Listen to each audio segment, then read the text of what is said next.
O futebol mudou. Mudaram os contratos, os valores, o calendário, a exposição. Mas uma coisa permanece absolutamente igual. O contexto sempre define o sucesso de um jogador. Quando Lucas Paquetá retorna ao Flamengo, não estamos falando apenas de uma contratação.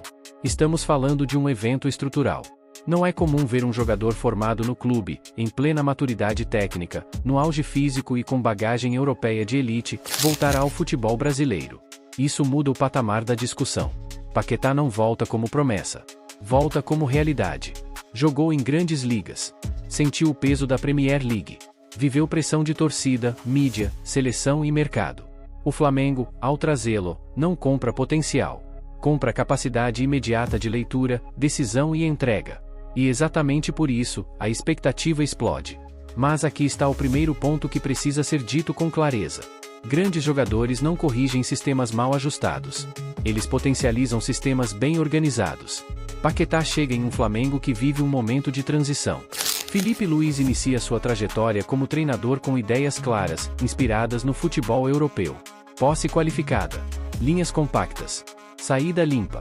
Controle territorial. A ideia é boa. O desafio está na execução. O Flamengo atual oscila. Oscila na compactação. Oscila na proteção do corredor central. Oscila na transição defensiva. Esses problemas não desaparecem com um nome forte. E tratar Paquetá como solução automática é o caminho mais curto para a frustração. Paquetá é um jogador profundamente coletivo. Ele lê o jogo antes de executá-lo.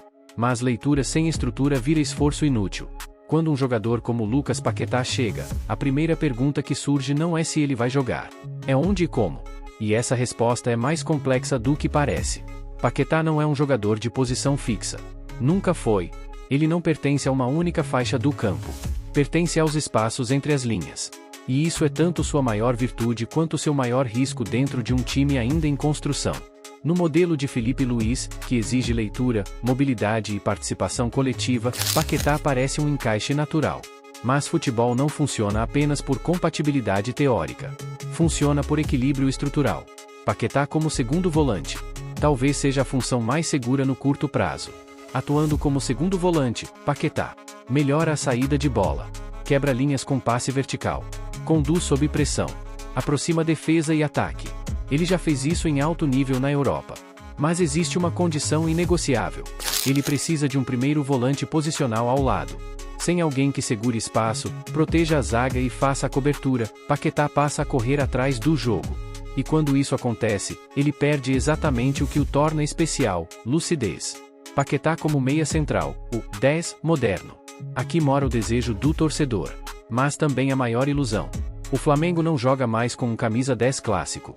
Livre. Descompromissado defensivamente. Esperando a bola. O sistema exige pressão. Recomposição.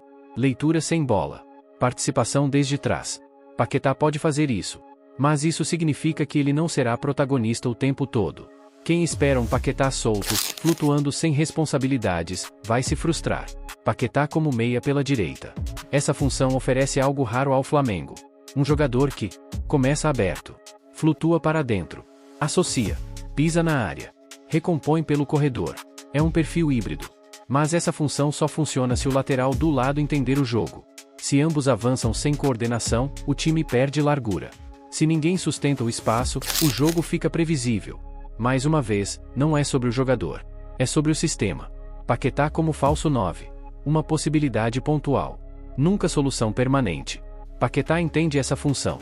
Sabe recuar, puxar zagueiros, abrir espaços. Mas falso 9 só funciona quando os pontas atacam profundidade e os volantes infiltram o time e joga sincronizado. Sem isso, vira isolamento. E isolamento mata o jogo de um jogador associativo. O ponto central é simples, mas costuma ser ignorado. Versatilidade não pode virar improvisação constante. Jogador que muda de função todo jogo. Não cria referência. Não constrói autoridade. Não entrega constância. E constância é o que define impacto real.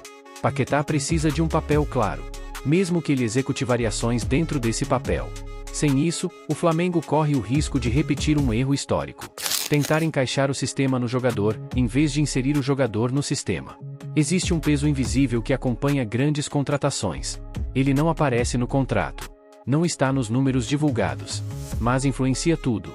É o peso da expectativa. Lucas Paquetá retorna ao Flamengo como a maior contratação da história do futebol brasileiro. Esse rótulo muda completamente o ambiente ao redor do jogador. Cada passe errado vira pauta. Cada jogo discreto vira debate. Cada silêncio vira desconfiança. No futebol brasileiro, a análise raramente é paciente. Ela é imediatista. Aqui existe uma diferença fundamental em relação à Europa. Lá, mesmo sob pressão, o jogador é protegido por processos, por estruturas estáveis, por ideias de jogo que não mudam a cada resultado. No Brasil, o cenário é outro.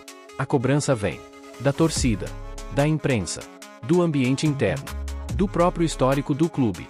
E o Flamengo amplifica tudo isso. Paquetá não chega apenas como reforço. Ele chega como símbolo. Símbolo de investimento alto. Símbolo de ambição esportiva. Símbolo de que o clube quer competir em outro patamar. E símbolos são cobrados de forma diferente. O risco aqui é claro: transformar Paquetá em Salvador. Esse é um erro clássico do futebol brasileiro. Quando o time não funciona, o jogador mais caro vira referência de cobrança. Mesmo que os problemas sejam coletivos. Paquetá é um jogador profundamente conectado ao funcionamento do time. Quando o coletivo funciona, ele flui. Quando o coletivo se desorganiza, ele sofre. Isso ficou claro em sua passagem pelo futebol inglês. Nos melhores momentos, quando o sistema estava ajustado, Paquetá foi dominante. Nos piores, quando o time se partia, ele parecia apagado, não por falta de talento, mas por excesso de tarefas. Outro fator sensível é o emocional.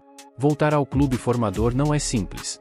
Existe cobrança afetiva, expectativa emocional, sensação de dívida simbólica com a torcida. O jogador não volta apenas para jogar, volta para representar. E isso pesa. Felipe Luís também entra nessa equação. Como treinador em início de carreira, ele enfrenta um teste importante. Gerir um elenco com expectativas altas e uma estrela desse tamanho exige convicção. O maior erro seria mudar o time a cada jogo tentando encaixar Paquetá. Isso gera instabilidade. E instabilidade consome confiança. Paquetá precisa de algo simples, mas raro no futebol brasileiro. Clareza de papel. Saber onde começa, onde termina, quando acelerar, quando pausar. Sem isso, o talento se perde no ruído.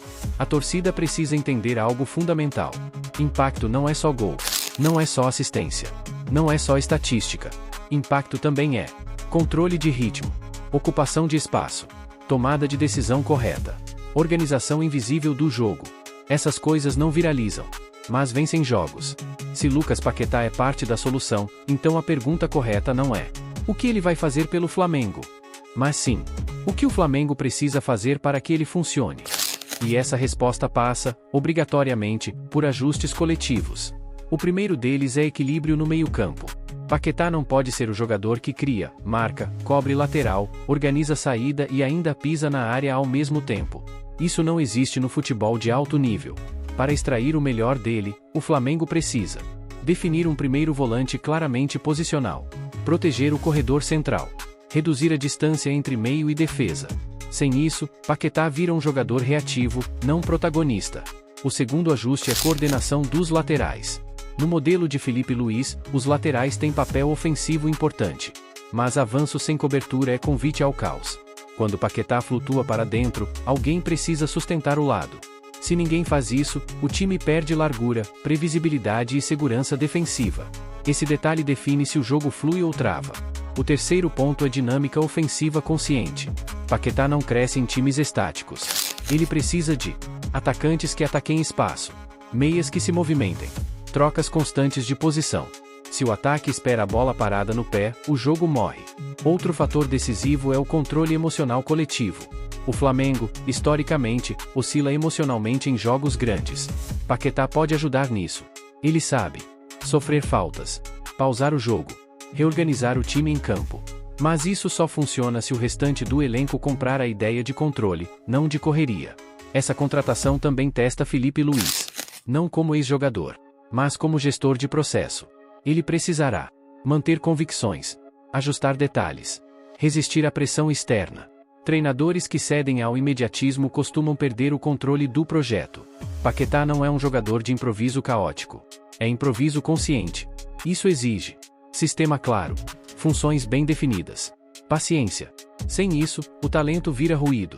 O impacto de Paquetá não será medido apenas em gols.